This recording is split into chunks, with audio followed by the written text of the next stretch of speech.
سلام ومرحبا بكم في قصة جديدة. أولا عواشركم مبروكة ورمضان كريم، يدخلوا عليكم الله بالصحة والسلامة وطولة العمر وباش ما كتمناو. والله يقبل منا صيامنا وصلاتنا وقيامنا أنا وانتوما وكاع اللي كيسمعني دابا. إلا كانت السر ديال القصص ديالي كيعجبكم ما تنساوش أنكم تبارطاجيو القناة ديالي باش نكبروا مجموعين، وهكا غتزيدوا تشجعوني باش نقلب ونحط قصص أخرين جداد. بعض المرات الانسان كيتخيل راسو باللي صافي وصل لاي حاجه بغاها، حقق كاع طموحاته وبزياده، نجاح، شهره، فلوس، واي حاجه كيخطط ليها من صغره وصل ليها. ولكن غلط واحد فقط خلى كل شيء يمشي. اليوم غادي نعاود لكم قصه مصطفى. عنده دابا حاليا 40 عام. غير هو بغيت نقول لكم باللي مصطفى كان سميتو مصطفى، ولكن دابا بدل السميه وبدل حتى السكنه، حتى واحد ما عارفو فين كاين. ولكن اللي غادي نقول لكم ان مصطفى حياته ما كانتش غتكون بحال هكا، والبلاصه اللي هو فيها دابا ما كانتش غتكون بلاصتو. خليكم حتى الاخر ديال القصه باش تعرفوا الاحداث والوقائع اللي غطرى مع مصطفى. الحكايه ديال مصطفى بدات من قبل ما يتولد. الاب ديالو كان مدرس، يعني استاذ، وجات ليه خدمه في السعوديه، وقرر أنه يتزوج بالأم ديال مصطفى، ومشاو سافروا للسعودية وعاشوا تما، والأصول ديالهم مصريين. ومن نهار تزاد مصطفى وهو تما ما هبطش كاع لمصر، والمسار الدراسي ديالو قراه كله في السعودية حد الليسي. وديك الساعات ملي سال الليسي ديالو قرر أنه يمشي يرجع لمصر باش يكمل قرايته. كيف ما كان عارفوا الكليات في مصر النيفو طالع، وداك الشيء باش الأم ديالو قررت أنها تنزل معاه لمصر. وهكا خوتو كاملين ملي وصلوا الليسي كلهم يمشيو يخلطوا عليهم لمصر ويكملوا قرايتهم في الكليات تما. تقبل في كلية الهندسة، ومن هنا بدا الحلم الكبير لمصطفى. كان كيحلم انه يمشي يسافر على برا، يهاجر لامريكا، وهذا الشيء علاش اختار تخصص وهو عارفه بانه مطلوب في امريكا. وملي غادي يتخرج وغيمشي تما الامريكان اكيد غادي يلقى الخدمه بكل سهوله. المهم كان كيخدم بزاف على راسو، كيزيد السوايع في الانفورماتيك، كيزيد السوايع في داكشي اللي كان كيقرا، وهذيك الساعه البيسي وداكشي كان يلا اختراع جديد. ولكن الحمد لله بفضل الله سبحانه وتعالى الاب ديالهم كانت ميسره ليه شويه الامور، وكانوا اللي كيطلبوها ولادو كان كيحضرها لهم في البلاصه. وهذيك الساعات اللي شرا بيسي ودخلوا للدار راه ما عرفت شنو شرا. ومن مورا التخرج ديالو بدات الرحله ديال يقلب على خدمه. هو اكيد كون قلب في مصر كل لقى، ولكن هو ما كان باغي لا يعيش ولا يخدم في مصر. هو كان كيشوف الاحلام ديالو وطموحاته كامله في ميريكان، وكانت مسيطره عليه بزاف الحياه اللي كان كيشوفها في الافلام والمسلسلات. وملي يأس عيا ما يقلب على خدمه تما ويصيفط ليهم وداك الشيء، وهو يدوز للحل واللي هو القرعه. ومره وجوج وثلاثه وربعه وما كانش كيتقبل.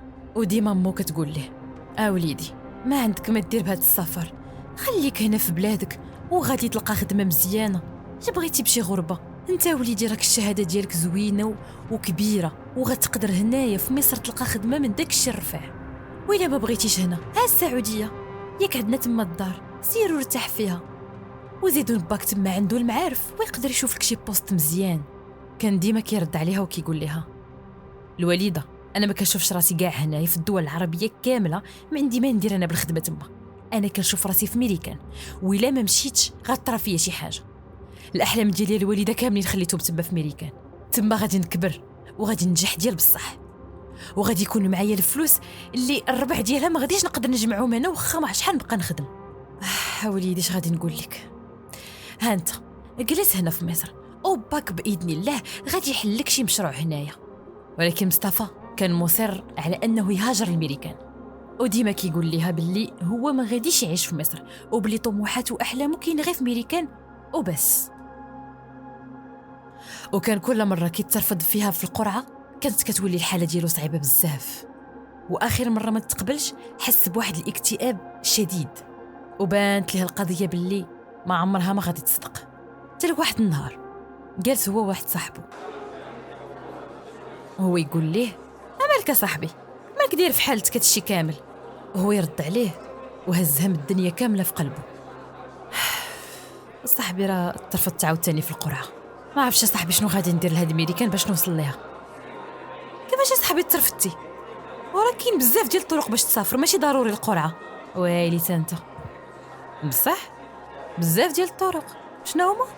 قول لي وحده ونشوف الا صدقات. قول اجي. كتعرف ولد عمي اللي كنعاود لك ديما عليه؟ يلاه مسافر دابا غير شي شهرين دابا ولا مع 3 شهور، مشى لبريطانيا. واش عرفتي بعدا هو كيفاش سافر؟ لا ما غادي تيقني. كيفاش سافر؟ والو اخويا، جالس هو كيشاطي بحالو بحال الناس، تعرف على وحده ساكنه تما وتصاحب معاها وصيفطت له دعوه وسافر ليها، وملي مشى لتما تزوجها. راه هو مسافر وعايش تما حياته كيف ما بغى، واخا مرا كبيره عليه هانيه. ومنين عرفها هو؟ راه قلت لك صاحبي عرفها من الشاط. الكلام ديال هاد صاحبو بدا كيدق دماغ مصطفى، ومن هذاك النهار ولا كيشترك مصطفى في بزاف ديال المنتديات، بزاف ديال لي جروب فيهم غير الاجانب وتحديدا امريكا. وهو مصطفى كان كيختار اي وحده وصافي، بقى كيهضر وكيتعارف حتى لواحد النهار هو يطيح. كان كيهضر في واحد الجروب على الاكتشافات ديال مصر والتاريخ ديال الفراعنه. واحد شويه واحد البنت اللي كانت في هذاك الجروب مشات دازت كتهضر معاه في الخاص، كانت كتاكد ليه المعلومات اللي كان هو كيقولها في الجروب، وفرحانه بزاف حيت واحد عارف هاد المعلومات. سام واحد البنت زوينه بزاف، وكانت الهوايه ديالها انها تدرس وتبحث في التاريخ المصري. في الاول تعرفوا عادي، كانوا كيهضروا في اي حاجه، ومره على مره نجات ما بيناتهم صداقه قويه، وهي تقريبا كيف ما كنقولوا كانت تقريبا اول بنت في حياته. وبدا كيعاود لها على الاحلام والطموحات اللي كانوا عنده باش انه يوصل للميريكان، وباللي الغرض ديالو من الشط كان هو هذا. سام كانت العلاقه ديالها مع مصطفى قويه بزاف، وكانت مختلفه على البنات اللي يعرفهم من قبل، حتى لواحد النهار وهي تعيط له وقالت ليه باللي هي في مصر. وصلت لمصر، مصطفى كان غادي يطير بالفرحه. دوزو نهار كامل هما كيدورو كيساريها، والنهار اللي موراه عرض عليها للدار وعرفها على الاهل ديالو، وحتى هما بغاوها بزاف. بقات في مصر تقريبا اسبوع، داروا في بزاف ديال المدن من محافظه لمحافظه، وشبعوا تصاور ودوران. وقبل ما تمشي بيومين هي اللي عرضت على مصطفى انهم يرتبطوا وتكون ما بيناتهم علاقه جديه. وبطبيعه الحال مصطفى شرح لها وقال لها باللي هو مسلم وما عندهمش هذه القضيه ديال الارتباط، وباللي العلاقه ما بين الراجل والمراه ضروري ما خاصها تكون بالزواج. في البلاصه حس بها انها متردده، وبدات كتفكر في الكلام اللي قال لها، ولكن فعلا مصطفى كان كيحس بشي مشاعر زوينه من جهتها، وعرض عليها الزواج بتلقائيه زوينه، وخا هو عمره ما كان مخطط لهذا الشيء. والمفاجاه انها وافقت على الزواج. سوله ويقول لها واش بلاتي واش انت بصح موافقه؟ ردات عليه وهي مبتسمه قالت ليه اكيد مصطفى، اصلا انا كنبغيك وبغيتك من اول مره هضرت معاك فيها ودخلتي ليا لقلبي. قرب منها وعنقها وقال لها والله العظيم الا حتى انا كنبغيك. ومشى صارح الاهل ديالو، فرحوا ليه، ولكن مو سولت واحد السؤال. قالت ليه شوف ولدي، غنسولك سؤال واحد وبغيتك تجاوبني بكل صراحه. يا همي سوليني اللي بغيتي، واش كتبغيها بصح ولا بغيتي تزوج بها غير باش تديك للخارج؟ ها انت الوالده غادي نجيك نيشان وما غاديش نكذب عليك، انا في الاول ما كنتش ناوي لا حب ولا علاقه ولا زواج ولا حتى شي حاجه، كنت ناوي داخل طامع باش شي وحده تهضر معايا وتديني. صيفط لي دعوه بحال اللي دار ولد عم صاحبي، ولكن سام واحد السيده اللي مختلفه بزاف على الناس اللي كنت كنعرف في حياتي، وفوق ما كنهضر معاها ولا كنشوف فيها شي حاجه كتحركني من الداخل. هي كتبغيها، مش غنقول لك الوالده كنبغيها. وهي تزغرات ليه مو واحد زغريته، كلشي سمعها بالفرحه. ايوا صافي دابا عاد ارتاحيت، ايوا نبداو نوجدوا العرس. وفي هاد الوقيته هادي سام طولت المده ديال الاقامه تما في مصر باش يوجدوا الاجراءات ديال الزواج والعرس وداكشي كله اللي خاصهم يوجدوه. وسام كانت فرحانه بزاف وهي كتعيش التقاليد المصريه، الشبكه والحنه، كانوا كيمشيو ياخذوا داكشي بجوج، كانوا كيمشيو للسواق. مهم عاشت اجواء عمرها ما عاشتهم في حياتها، كانت كتفرج على كل حاجه في دوك الاحياء والاسواق وفي المتاحف بحب وشغف. وهذا الشيء اللي خلى مصطفى يبغيها اكثر واكثر، وحيت هو كيقول مع راسو كون جيت نفصل وحده بحال سام اكيد ما غاديش تخرج ليا كيف ما بغيت. ايوا المهم كل شيء داز على خير وبخير ومشى للميريكان. هايه الحلم ديالو تحقق، وصل للميريكان. باه كان عطاه شي فلوس باش يدوز تما الايامات الاولانيه على الاقل على ما يدبر راسو ويدبر الحال ديالو. ولكن مصطفى من نفس العربيه اللي عطاه الله ما قدرش يصبر وناض خرج كيقلب على خدمه. لكن كيف ما كنعرفوا رحله البحث على الخدمه ما كتكونش سهله، وفي اي بلاد كنتي فيها والمشكل اللي كان عند مصطفى هو الشكل ديالو كتبان عليه يعني عربي شرقي، وحتى اللغة ديالو كانت خصها شويه الخدمه. والمشكل الاخر هو ان الشهاده ديال مصطفى ما كانتش هذيك الدوله معترفه بها مزيان، كتجيهم ناقصه بالمقارنه مع شهاده بحالها في ميريكان. وهذا الشيء باش يأس وقرر انه يخدم اي خدمه. لقى واحد الخدمه في واحد البازار، هي خدمه بسيطه، ولكن بين لسام انه راجل وقادر يخدم فين ما كان. واخا هكا كان كيحس بالاحباط، الاحلام اللي كان كيحلم كتمشي له من بين يديه، ماشي هادشي اللي كان مخطط ليه. سام كانت حاسه باي حاجه كيعيشها مصطفى، وهذاك الشيء علاش كانت كتخفف عليه. ومع مرور الوقت مصطفى الحاله النفسيه ديالو ما كانتش هي هذيك، ونات سام اقترحت عليه واحد الاقتراح. قالت لي علاش ما تدخلش لافاك هنا في ميريكان وتكمل القرايه ديالك. فكر فيها ولقاها فكره مزيانه، وعاوناته باش انه يقاد وراقيه، وخدم الاب ديالو مصاريف الدراسه واللي كانت مكلفه بزاف. ولكن كان شويه مطمن. علاش؟ حيتاش سام هي اللي كانت هزه الدار وهزه حتى هو، وهذا الشيء خلاه يبغيها اكثر. ووعدها الا خدا الشهاده ديالو وخدم هي ما غتبقاش تخدم كاع وما تبقى تصرف حتى شي حاجه. وبقوه ما هو كيبغي التخصص ديالو كمل فيه في لافاك. والدراسه في ميريكان كيف ما كتعرفوا متطوره بزاف، وخصوصا ملي بداو كيهضروا على الاسلحه والتطوير ديالها. وقدر انه يتفوق على دوك الطلبه كاملين اللي كانوا معاه في نفس العام. والاساتذه ديال ديك لافاك كانوا كلهم كيتيقوا في مصطفى. وملي وصل السنه الاخيره في لافاك كان كيتطلب منهم انهم يديروا ابحاث.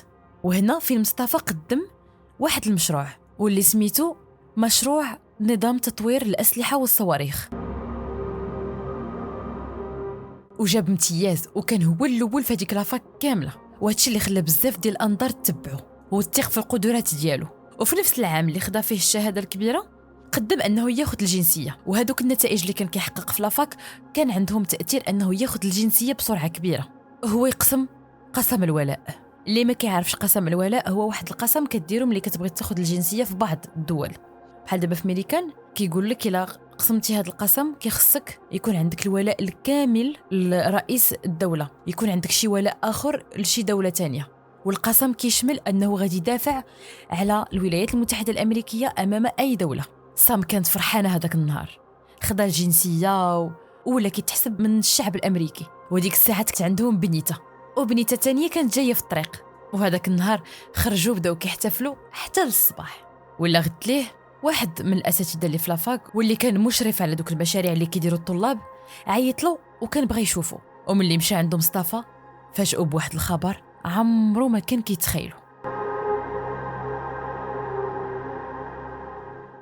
مصطفى جلس جلس، انا عارف بلي انت واحد الانسان اللي مجتهد وعندك طموح، وهادشي علاش من توصيه مني لوزاره الدفاع غادي نعينوك في احد القواعد البحريه. رد عليه مصطفى وقال له انا ما عرفتش شنو هادشي كتقول لي، ما فهمتش، ولكن انا ما مستوعبش هادشي اللي كيوقع ليا. انت مصطفى مميز وتستاهل هاد المكانه اللي غادي توصل ليها، وانا عارف باللي انت غادي تكون اضافه ممتازه ليهم. ما كانش مستوعب ولا متيق هادشي اللي كيوقع له. كيفكر مع راسو كيقول يالله انا هادي واحد شويه كنت كنتحارب باش نجي لهاد البلاد، ودابا وليت مواطن امريكي بصفه رسميه وغادي نخدم مع وزاره الدفاع وغادي نكون اضافه ليهم. واو ميمكنش. وبدات هاد الافكار كتدور في راس مصطفى. بدا الخدمه ديالو وكانوا كيخدموا على تطوير الصواريخ، وهادو من اكبر المشاريع اللي كتقوم بهم الحكومه الامريكيه، وغادي يكون سلاح لا يمكن ردعه. والتكلفه ديال هذا المشروع اكثر من 13,000 دولار. والمشروع ديال مصطفى البحث ديالو كان ضمن نجاح هاد الصواريخ، واصلا هما هادشي علاش عيطوا ليه. اما من الناحيه الاخرى ديال سام فهي كانت كتهتم براجلها وكانت كتهتم حتى بوليداتها. المجتمع الامريكي مختلف على المجتمعات العربيه، وحتى الطريقه ديال التعامل مع بعضياتهم مختلفه بزاف علينا حنايا، وهادشي ما كانش سهل على مصطفى انه يتقبله ويتاقلم معاه. ولكن بفضل مراته سام قدر انه يتادابط ويعيش مع هاد الناس. وكانت ديما كتقول ليه مصطفى رد بالك من الهضره عافاك اللي كتقول للناس، ديما هاد الجمله كتقولها ليه في الدخله وفي الخرجه. ويا ريت كان مصطفى سمع كلام سام وفكر فيها مزيان. وفي وقت قصير قدر مصطفى انه يثبت نفسه ويثبت المكانه ديالو في المجتمع الامريكي، واكثريه مع الناس اللي خدامين معاه. كاع الناس اللي كانوا معاه في الخدمه كانوا كيحاولوا انهم يتقربوا منه ويتصاحبوا معاه، وهذا الشيء كان كيفرح مصطفى. ولكن هذه غتكون أول غلطة في سلسلة الأخطاء اللي دار في حياته مصطفى. والمشكلة أنه كان محتاج لهذا الانتماء وهذا لادابتاسيون مع المجتمع الأمريكي، وهادشي اللي خلاه أنه يتعامل بالطريقة ديالو ويتعامل على طبيعته وتجاهل كلام سام واللي هي أمريكانية وعارفة شنو كتقول له. واحد من هادوك الناس اللي خدامين معاه كان قريب ليه بزاف، يعني صحاب، كان ديما كيبغي يهضر معاه ويجبد ليه المواضيع على مصر، وكل مرة كيسها معاه كيبدا يعاودوا على مصر والمجتمع المصري والناس كيفاش دايرين وكيدخلوا شويه في السياسه، كيدخلوا في بحال هكا. واحد النهار كانوا جالسين كيشربوا قهوه وهو يسولو صاحبه: انت فرحان هنا في ميريكان؟ اكيد، هذا راه كان الحلم ديالي من زمان، ولكن علاش ما تنزلتيش على الجنسيه ديالك المصريه؟ خديتي الجنسيه الامريكيه ومرتك وبناتك ميريكانيين، خدام هنا وكتاكل من هنا وعايش من هنا، واكيد ما كتفكرش باش ترجع لمصر، علاش مخلي عندك الجنسيه؟ مصطفى رد عليه بكل تلقائيه وبلا ما يفكر: مصر البلاد ديالي وكنبغيها وما نقدرش نتخلى عليها، وفين ما مشيت وفين ما جيت كتبقى مصر هي مصر، مصر في القلب. جوج ديال الكلمات قالهم وما رجعش يفكر فيهم، ودازوا الايام وهو نسى هذا الحوار كاع اللي داز ما بينه وما بين هاد صاحب، ومصطفى بقى مكمل حياته طبيعي. واحد الليله كان مصطفى جالس متكي كيتفرج في التلفازه، حتى سمع لانترفون كيصوني.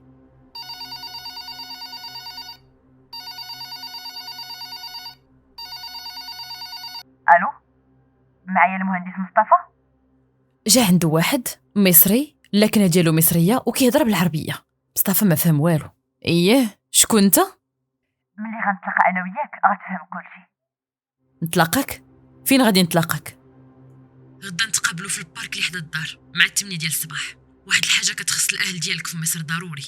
ولكن شكون انت؟ ما غاديش نقدر نقول لك دابا، ملي غنتلاقاو غدا غادي تفهم. وهو يقطع عليه وما عطاهش حتى فرصه صغيره باش يرد عليه.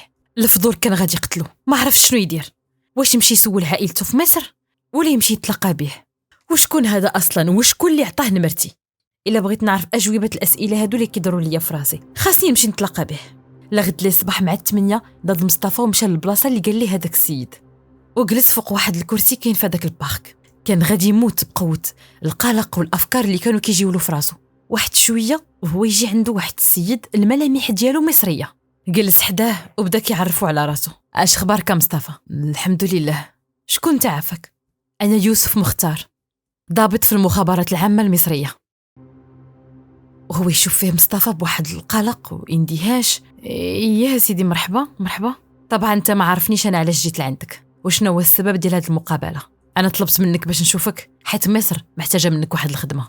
هي خدمه بسيطه وسهله بالنسبه لك، ولكن غتكون مهمه بزاف لبلادك مصر. وبداو كيهضروا في هذه المواضيع اكثر من ساعه ونص. مهم هاد الضابط هذا تعرف على حياة مصطفى، على الخدمه ديالو، عائلته، تعرف على كل شيء. وايضا هضروا على شنو هي المهمه ديال مصطفى.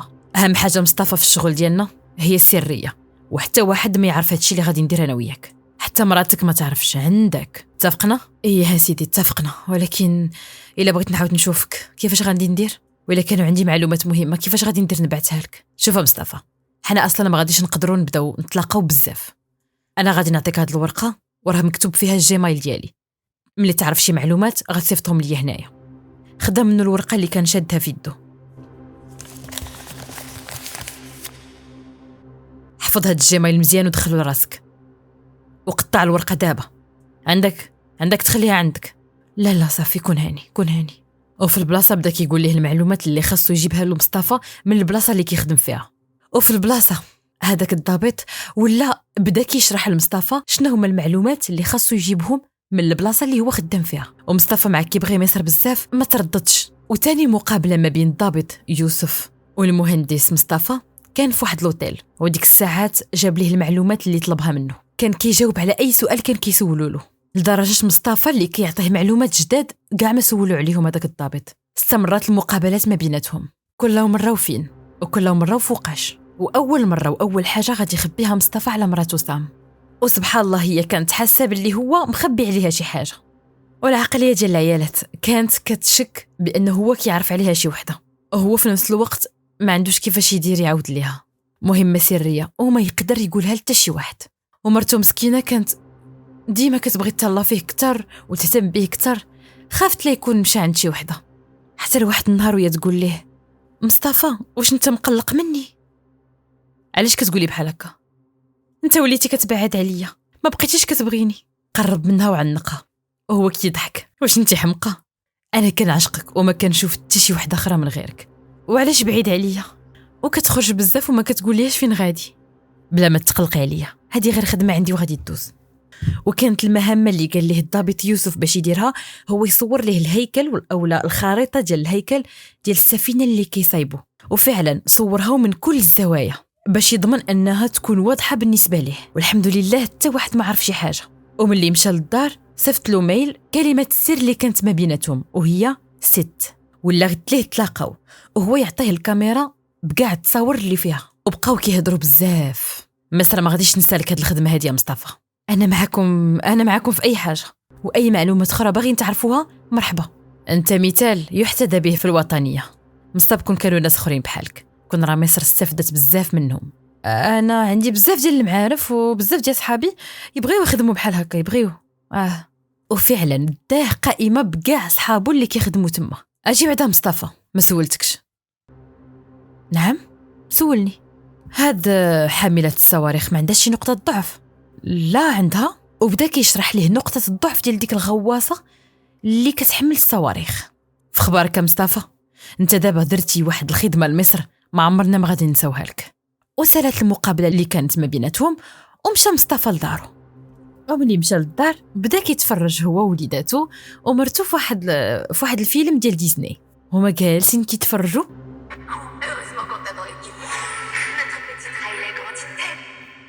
حتى كيسمعوا الخبيط في البيبان.